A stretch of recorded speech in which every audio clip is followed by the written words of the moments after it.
C'était aujourd'hui au palais de justice d'Amos que se déroulaient les plaidoyers sur peine dans le dossier de Samuel Vallière qui a plaidé coupable le 24 juillet dernier à des accusations de conduite dangereuse ayant causé la mort et des lésions corporelles. Alors voici les faits. Le 8 mai 2022, une collision impliquant deux véhicules est survenue sur la route 109 entre Saint-Félix-de-Dalquier et Saint-Dominique.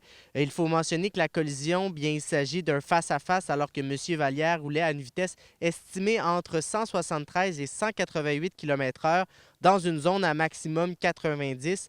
L'accusé était alors âgé de 19 ans. Et dans cet accident, bien malheureusement, une femme de 54 ans a perdu la vie et le passager, un jeune garçon, lui, de 12 ans, a subi de graves blessures qu'il porte encore d'ailleurs encore aujourd'hui à ce jour. Pour ce qui est des sentences à la fois demandées par la poursuite et la défense, d'abord la poursuite demande une peine de 4 ans et demi avec interdiction de conduire de 5 ans.